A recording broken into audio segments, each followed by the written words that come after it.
No ano de 1901, o jornal carioca A Tribuna, que era editado no Rio de Janeiro, entre os meses de março e abril daquele ano, o jornal vai publicar uma série de 16 artigos em sequência, falando sobre as histórias dos tesouros dos jesuítas no Brasil.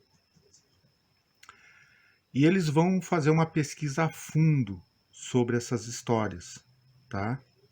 E eles discorrem a respeito da origem desses boatos, dessas histórias, dessas narrativas, desses relatos sobre supostos tesouros jesuítas existentes no território brasileiro, que teriam sido resultado da expulsão da Companhia de Jesus lá no século XVIII, do território brasileiro e de todas as colônias portuguesas, tá?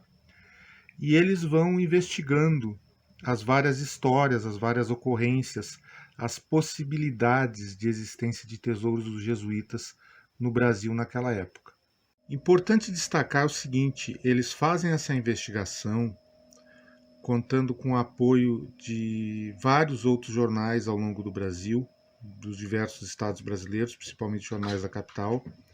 Inclusive, quem contribui para eles em relação ao Rio Grande do Sul é o jornal A Federação de Porto Alegre. Mas todo esse conjunto de 16 artigos, eles têm um caráter quase que jocoso, assim. Eles não levam muito a sério essas histórias. Eles verificam todas as narrativas, os relatos que tem, mas eles são bem descrentes sobre a possibilidade de se achar tesouros jesuítas, tá? Alguns eles categorizam como histórias ridículas, tá? Ou histórias muito mal contadas, quase como folclóricas. Outras eles colocam como possibilidade e umas poucas eles encaram seriamente, tá? E aí eu vou discorrer a respeito do que eles acharam. Então eles coletaram histórias do próprio Rio de Janeiro, mas também de Minas Gerais, São Paulo, Pernambuco, Maranhão, Rio Grande do Sul e Ceará. Então, 7 estados brasileiros na época. Eles colocam que assim, as maiores possibilidades de se encontrar alguma coisa são junto a antigos locais que realmente foram colégios jesuítas ou igrejas jesuítas ou conventos jesuítas. Tá? Em relação às missões jesuíticas, eles são meio céticos, mas eles não descartam totalmente, ok? E aí nós vamos compreender também qual é a origem dessas histórias de tesouros dos jesuítas.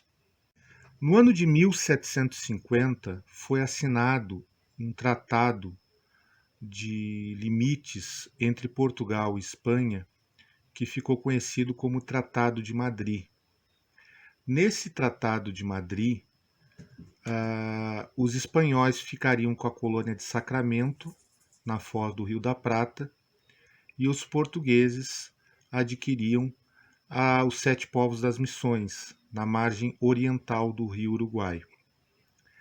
Naquela ocasião, vai acontecer o seguinte: o governador-geral do Brasil, ou vice-rei do Brasil, que era o conde de Bobadela, Gomes Freire de Andrade, ele discorre com algumas autoridades da realeza portuguesa o seguinte: ele fica muito admirado que Madrid, como ele chama, ele está se referindo à coroa espanhola, que a Espanha tenha cedido as missões jesuíticas da margem oriental do rio Uruguai.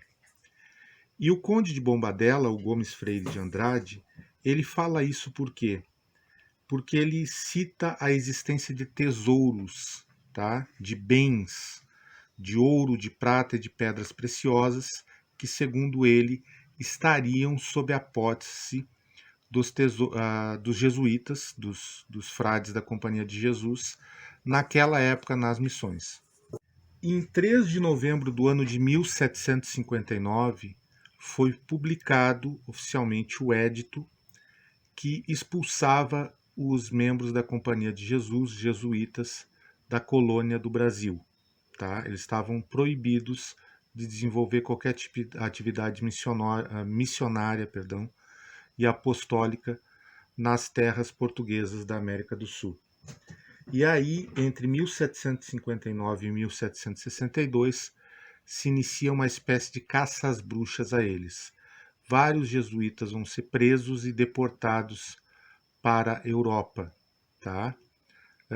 Proibidos de exercer o seu apostolado, o seu sacerdócio. Tá? Se proíbe os jesuítas no Brasil e nas colônias portuguesas. Nessa fuga apressada que teria ocorrido dos jesuítas do Brasil, tá? Muito possivelmente, boa parte do que eles poderiam ter em relação a prata, ouro, se é que tinham de tal forma, né? Foi, no caso, apossada pelas autoridades da época, em nome do rei de Portugal, né? Em nome da coroa portuguesa. Mas se diz que durante esse período de 1759 a 1762, muitos jesuítas deram um jeito de esconder esses supostos tesouros. Bom, o jornal A Tribuna, na época que fez esse levantamento, essa investigação sobre o tesouro dos jesuítas,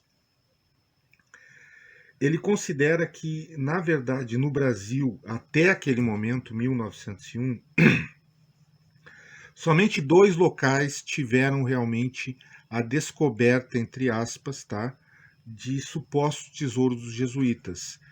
E não eram bem tesouros. Eram tesouros pelo seu valor, mas tinham uma explicação lógica.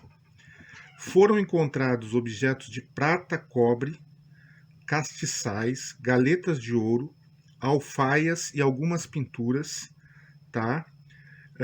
Anos antes, numa casa no Morro do Castelo, no Rio de Janeiro, pelo francês Richard Vignet, e também na Fazenda Santa Cruz, anos antes, pelo capitão de infantaria da Guarda Nacional, José Joaquim de Mendes Alvim.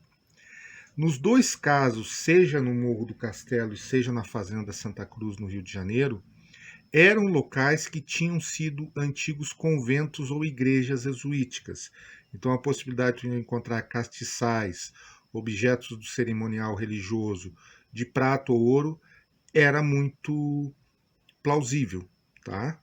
Mas em relação a todos os outros casos, ocorrências, o jornal A Tribuna, na época, ele é bem cético, ele é bem jocoso, tá? Ele não dá muito crédito. Tem uma história em específico relacionado ao Rio Grande do Sul que o jornal A Tribuna não trata de modo humorístico, jocoso, tá?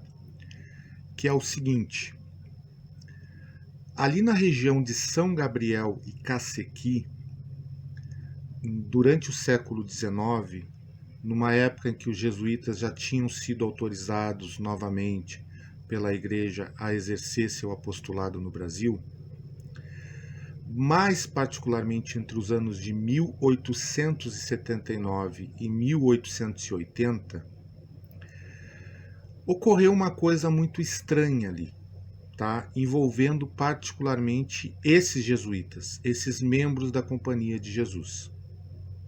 Então, o que teria acontecido entre 1879 e 1880 com membros da Companhia de Jesus no Rio Grande do Sul, na região de São Gabriel e Cacequi? É que o jornal A Tribuna, na época, ele faz o seguinte levantamento.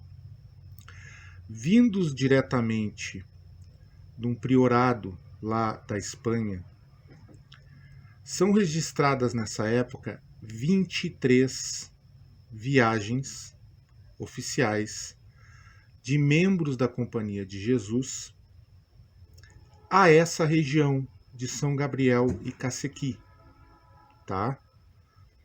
Aí o jornal investiga assim, não, mas poderia ser em relação à evangelização, missão, construção de escolas, de colégios, de capelas, de igrejas. Não, são 23 viagens curtas, tá? No qual esses jesuítas que vêm são diferentes. Nenhum deles se estabeleceu na região de São Gabriel e Cacequi, tá? Eles falam algumas outras localidades ali próximas também, eu acho que falam do rio Inhanduí, alguma coisa assim. Mas nenhum deles se estabeleceu e não houve evangelização, não houve missão católica, não houve construção de capela, não houve criação de colégio, nem nada. Tá? Eles vinham, faziam, eu vou usar a palavra check-in, mas não é essa palavra para o século XIX, mas faziam um check-in no Rio de Janeiro, se dirigiam à província do Rio Grande do Sul, desembarcavam em Rio Grande e se dirigiam lá, à região de São Gabriel e Cacequi. E ficavam poucos dias, em seguida retornavam. Tá? A questão toda que o jornal faz a indagação, mas sem dar uma pergunta, é o seguinte: por que 23 missões oficiais da Companhia de Jesus, de um determinado priorado lá na Espanha, que eu acho que é o priorado de Musa, alguma coisa assim, a essa região durante essa época? Aí fica a indagação, né? O que poderia esses jesuítas estarem fazendo ali? Procurando o quê? Fazendo o quê? Se eles não foram evangelizar, eles não permaneceram no local, eles não criaram colégios, eles não criaram capelas, igrejas, eram viagens de tempo muito curto, passava 4, 5, no máximo 10 dias na região e voltava. Estariam eles coletando algumas informações ou procurando algo que eles tinham informações lá na Espanha? Então esse é o detalhe curioso que eu trago a respeito dessas histórias de tesouros jesuítas que o jornal A Tribuna vai desenvolver uma grande investigação no ano de 1901. Então, só para concluir o vídeo, são essas considerações finais que essa investigação, composta de 16 artigos, que o jornal A Tribuna do Rio de Janeiro faz em 1901. Tá? Lembrando aquilo que eu havia falado durante o vídeo, eles são bem jocosos, eles ridicularizam a maioria dos casos de ocorrências, a ideia de mapas, esse tipo de coisa. Eles colocam o seguinte: se existir alguma coisa que tu possa achar, eu estou falando lá de 1901, essa reportagem de 1901, tá? Início do século XX. Se existir alguma coisa que as pessoas venham achar, elas vão achar junto a antigos conventos ou igrejas dos jesuítas. Mas esse detalhe que eles publicaram é muito curioso, tá? Entre 1879 e 1880, não era vindo de Portugal, era vindo diretamente da Espanha. Vários grupos de 2, 3 padres jesuítas se dirigiram à região de São Gabriel e Cacequi e lá não fizeram nada. Passavam 4, 5 dias lá, não teve um colégio, não teve uma capela, não teve uma missão, tá? E nem eram os padres jesuítas oficiais que estariam designados para exercer o seu sacerdócio apostolado no Rio Grande do Sul. Então é só essa história curiosa que eu trago e esse detalhe para quem se interessa. Tá? Este é então a história dessa investigação.